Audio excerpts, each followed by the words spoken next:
Hey everybody, so this is going to be my first video on the new Helix firmware update 2.9. We're going to be looking at the HX Stomp, and what we're going to be focused on today is the new amp, the Revv generator purple channel. I've only made one small patch with it, but I just wanted to show y'all what I was able to come up with. And I've got Studio One open because I just want to show y'all how I'm working this. I've got two cables coming into my interface, the Focusrite 18i20, and I'm hard panning those left and right for a stereo effect. For the main snapshot, there's no stereo effects on there, but when we go over to snapshot 2, you'll see we do have a stereo delay, and that's really going to make this a really wide and stereo sounding patch, which I think sounds really cool.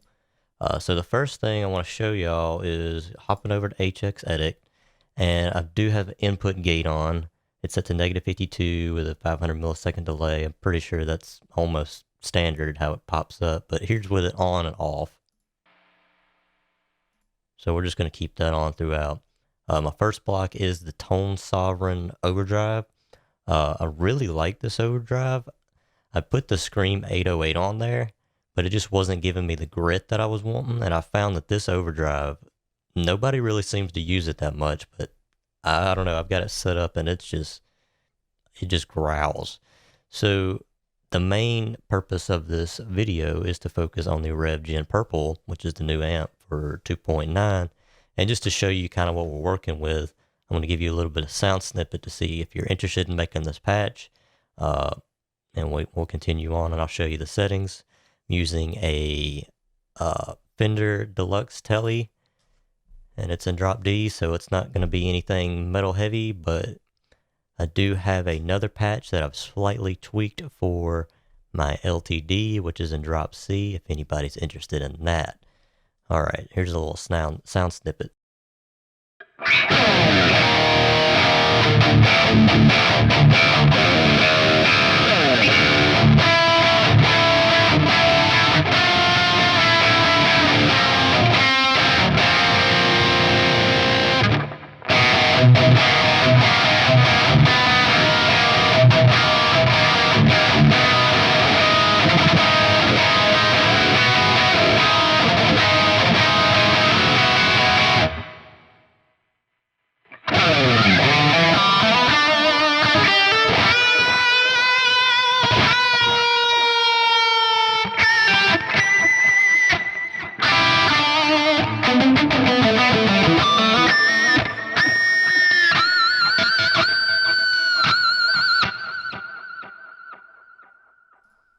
So you can see there is quite a lot of gain, and it is easy to hit pinch harmonics, and I think it's got a really good tone.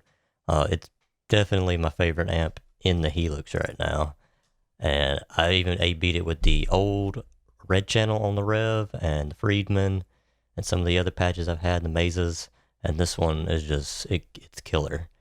So that was just, I've only got 2 snapshots set up right now.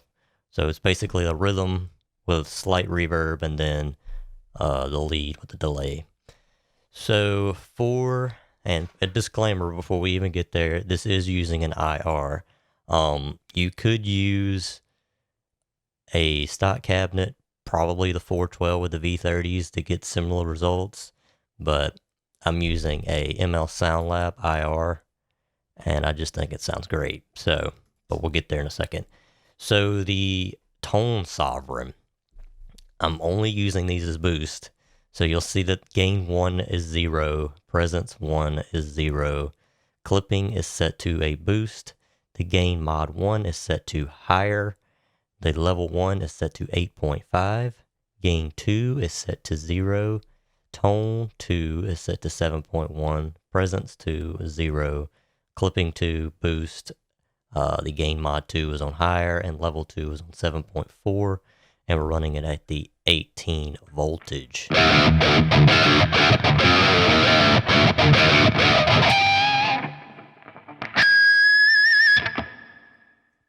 So with and without the boost, this is with,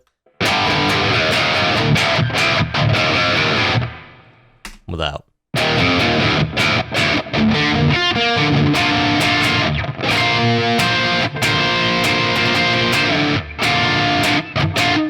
Now keep in mind, I did set the amp up with the boost in mind, which is why the amp kind of sounds lifeless without it. But when you combine those together, you get this really big sound. Okay, so on the actual amp itself, we got the drive set at 7, the bass set at 4.2, and all the EQ is really going to depend on what guitar you're using.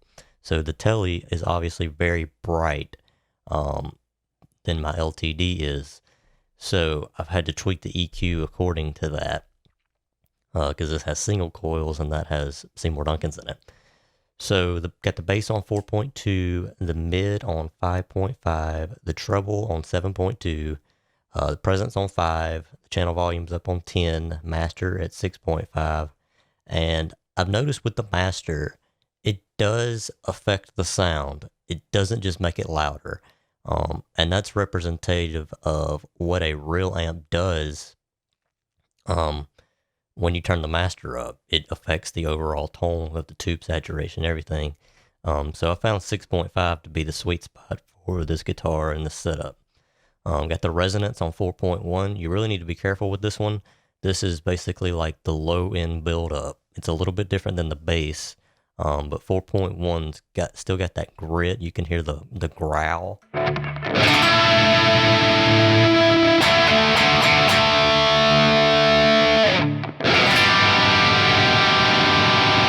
I'm gonna drop D trying to play power chords, not gonna work. So I didn't mess with the sag, the hum, the ripple, or the bias. That is all set to the stock. Like I said, this was just a quickly thrown together patch and what I was able to come up with. Okay, so for the IR, I am using an ML Sound Lab. This is from their Halloween pack. It's called Trick. And I'm pretty sure this is a mixture of an Orange and a Friedman. Okay, so this is the different ones included in the pack that I have. So I'm using the Trick, so I was wrong. It's the Orange and the Zilla Cab. I found that some of these Mesa and the Orange and the Friedman, those were sounding really dark, so I didn't use those. But I would suggest either ML Sound Lab or On Hammer. And you could probably get away with using the 412 Cali V30, and just for fun, I haven't even tried this, but I'm gonna switch over to see what kind of results we get from the IR versus the V30. I'm also gonna tune real quick.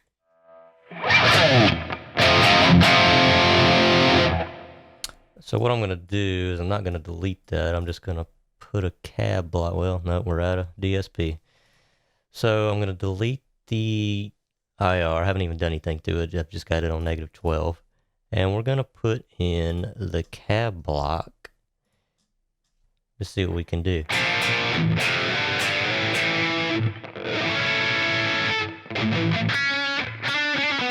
So that's just stock. That's not bad. I'm going to put, let's try with the 57, the tried and true.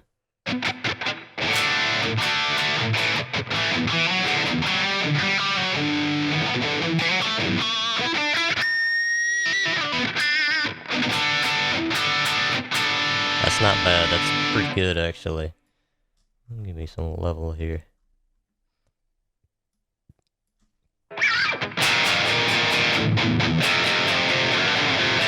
I'm trying to play drop D. I'm just tuning the standard. Now let's get all the way on the cone.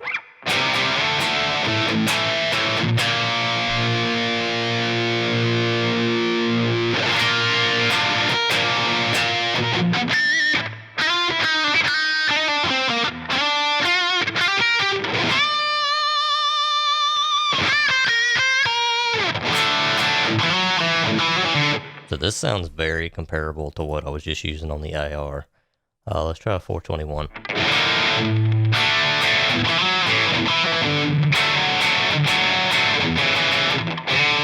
This one's got a lot more highs, I see.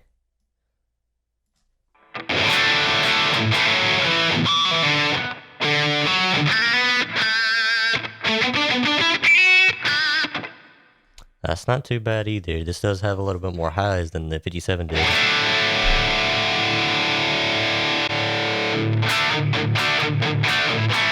This is the 409 dynamic.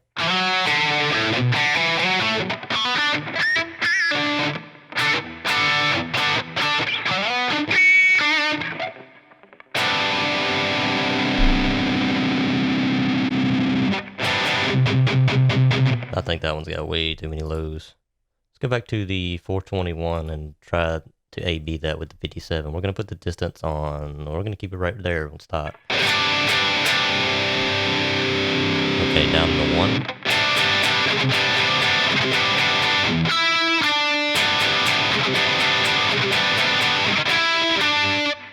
Down into 57. You just can't beat a 57. This sounds so just right.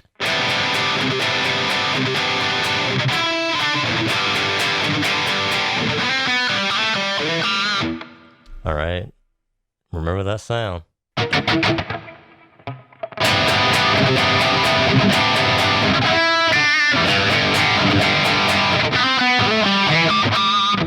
So the IR has a little bit more life, I think, than the stock cab.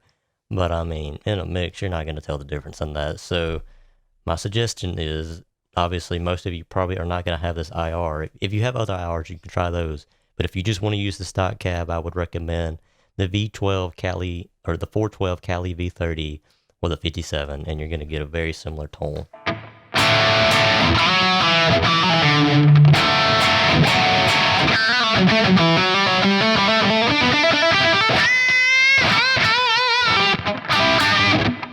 Alright, so down to the reverb block. This is just a standard plate reverb.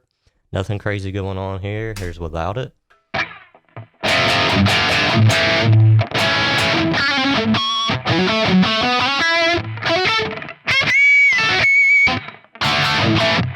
We need some life. So this is just a plate with the decay on 4.8, pre-delay on 15, low cut 90. I don't think I changed any of that. I think the only thing I may have changed was the decay in the mix. The mix is on 30 and the decay is on 4.8. I think that's what you mainly need to know. And then I'm going to use my foot switch. We're going to go over to snapshot 2. I don't have anything on the reverb change. Nothing changes over here.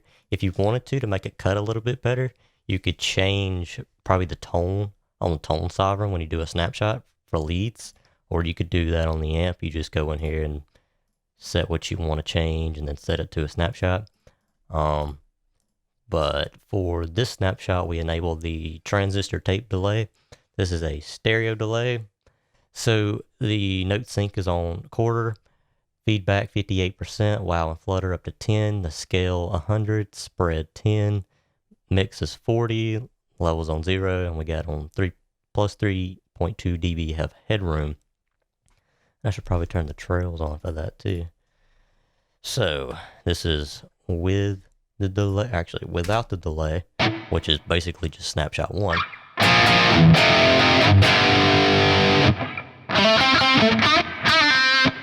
With the delay.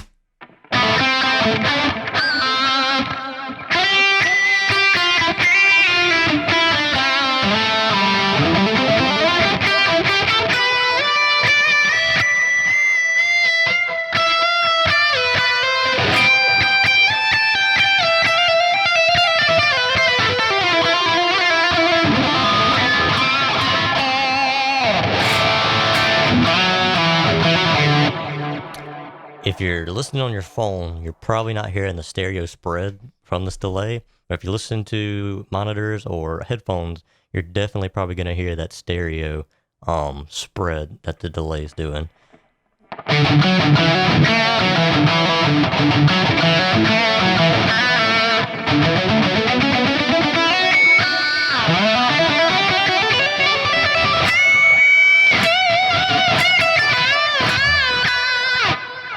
So that's pretty much all there is to this snapshot. And you know, this is just a few hours of messing with it. I mean, not even a few hours, probably 30 minutes working on this patch and what I was able to come up with. So another thing that some people are interested in, so we're using the distortion block here, but I also have one on my board. It is the Dead Horse Proton, or the Proton Dead Horse. And I've got the level set on 10 and the gain on 0. It's very similar setup to this, but I wanted to show you what we're able to get in the Helix from its drives and what a real pedal is able to supply. So this is with the Helix drive, the Tone Sovereign.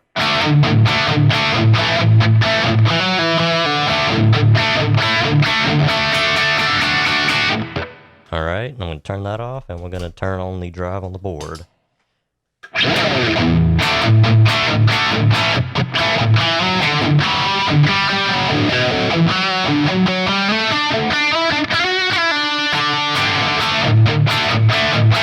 All right, going back to the Helix drive.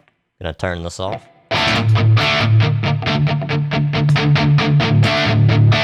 Helix drive.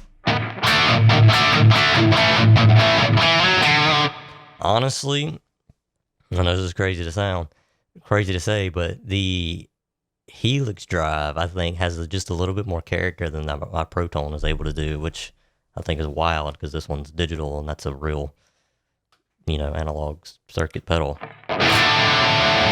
It's just got that top end and that bite and that growl that I'm not getting from the Dead Horse.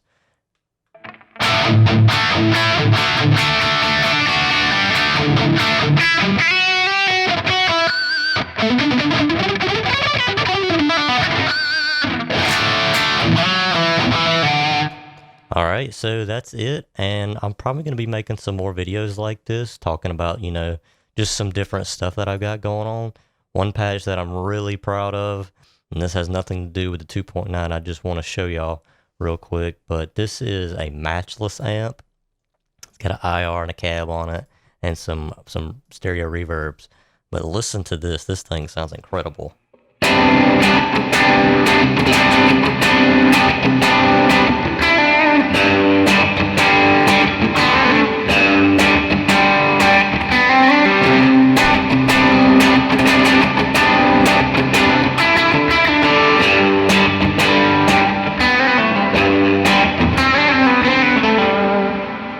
So there's just some different patches that I'm probably going to do in some walkthroughs for. Here's the one I'm calling Space on Roids, which is basically my space preset, but stereo stuff.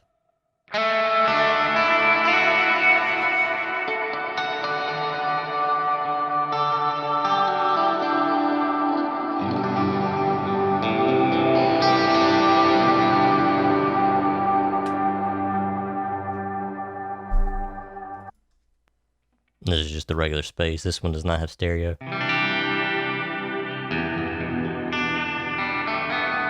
And this one has different snapshots too.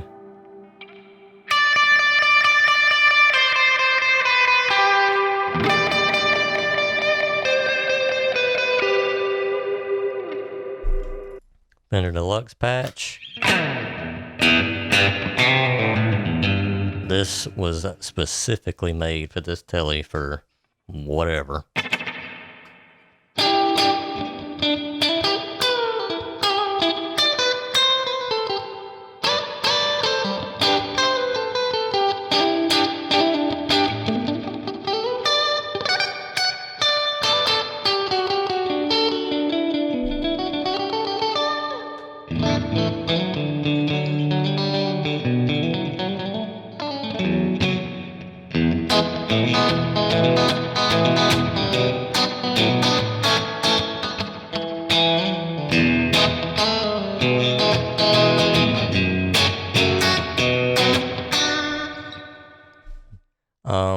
But if y'all are interested, I do have the Revv Purple, which is the main purpose of this video for the LTD. And there's just some different things that have changed in here.